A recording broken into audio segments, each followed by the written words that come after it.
Hello folks and welcome to another helping of Mr H's Hot Pot. Today we're still in Bungay, which is that little historic town in Suffolk in East Anglia, and we're outside St Mary's Church, which is in the centre of Bungay, where we've come to talk about a little story from 1577. And it all started on a stormy night on the 4th of August 1577, where a black dog came into the church here and attacked the congregation. So we're going to talk through the story now, because it's a rather sort of spooky, supernatural one really. Black dogs in the 1500s, it could only be the devil, couldn't it? So we'll make our way inside the church now. So we're inside the porch now of St Mary's Church. We're going to make our way through the main door. They've put some modern doors on here, probably to secure it, and you know, just keep the heat in a little bit. So we'll make our way in now. And behind here, there's an interesting little curio from that time. Now, just as you enter the doorway of the church, there's a box that commemorates this story regarding the black dog. It's hand-carved. It was restored in the Victorian period, I believe. And this was used to dole out bread to poor people. Obviously, this black dog story, it's one of the main stories to this church. So it's very heavily laden with black dogs and that. So we'll make our way into the centre of the church now, because this church apparently is a redundant church, although for a redundant church it looks rather splendid, doesn't it? They've even had rock concerts on in here and that now. I believe there's still about 6 services a year done from here.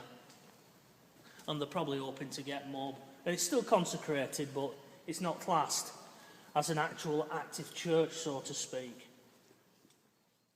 Now, just why were people in here, you've got to ask yourself, on that stormy night? Well, I should imagine they probably came here for shelter. Remember, it was a different world back in the 1500s. They would have all probably made here because they was a bit frightened of the thunder and lightning, and they probably, wanted to pray to God and that to get the storm over as quickly as possible. So why a black dog? Why did it come here? Well, it was probably just a local farm dog that was spooked and came running in here, saw people, and for whatever reason, it started attacking them. I mean, it's quite a large church, so there's a lot of people. Imagine the confusion. You'd have women trying to protect the children, men trying to protect the families type of thing. All this would have just wound the dog up more, so it would have been biting people. Apparently, after it attacked the congregation, it left via the way it had come in, through the open door, and made its way to another church, which is about 9 miles away from here, and did exactly the same thing.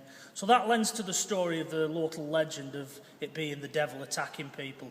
You've got to remember, if you want to believe in religion and that type of thing, the devil won't come in through that door. This is a building that the devil won't come into. This actual story is actually on this bit over here, which we'll take a look at, because it's commemorated along with major years in this church's history in Bungay. So we'll take a look at that now.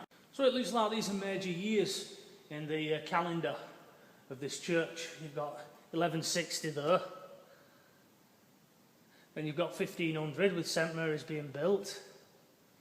1577, the black dog. 1688, which was the fire that destroyed all the town. And then 2006, which is sort of seen as the rebirth of this church.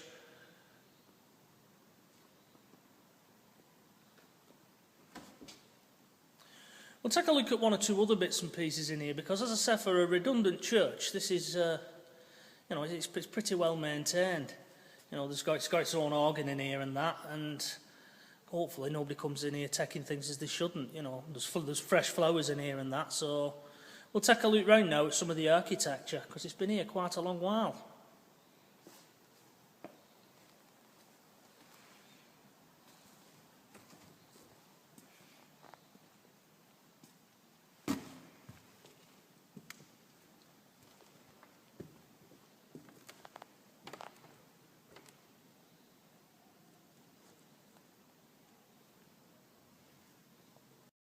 Now, I've always been sort of averse to coming into churches, not because I'm an Ethan or anything like that, but simply because I always see them as cold and drafty old buildings. That's just not the sort of place I'd want to spend my Sundays, to be honest. But they have got an heater in here. I mean, this is an old school style heater, isn't it? Whether it still works or not, I don't know. But just look at that. Great big piece of cast iron that'd all be hot water heating. How it's fed, I don't know. Whether there's some boiler house somewhere in cellars somewhere, I don't know. But yeah, these are the seats you want, aren't they?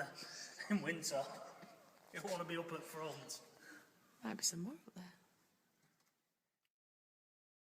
Now this looks like a drainage system here, although it's got wires in it. It's probably been repurposed for that. You know, probably the reason as that's there is when they was washing down the floors and that, you know, hot water will go in there and go out. I don't know. I'm sort of second guessing. Maybe someone who's into church architecture could actually confirm what that's for.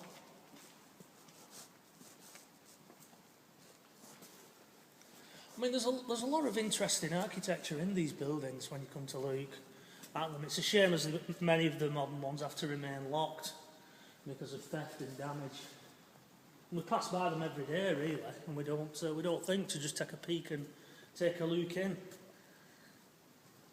Some display cabinets there with little bits and pieces, and I think some of these are still left over from Christmas. Apologies for hearing one or two thuds and creaks, but we are in a church when all's said and done.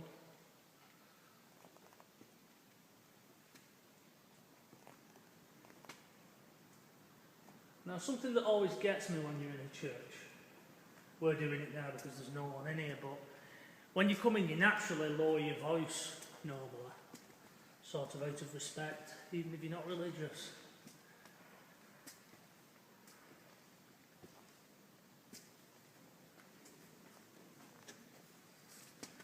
So folks, that's the story of the black dog here at St Mary's Church. Hope you've enjoyed it. I mean, a nice little spooky story for an afternoon or a morning or an evening whenever you're watching this. So until the next time, from myself and Mrs H, bye-bye for now.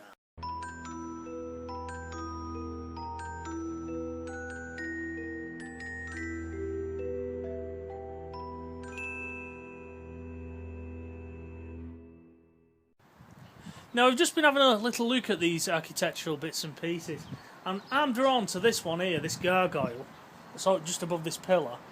Obviously that's for the rainwater, as people will know, to get it off the roof.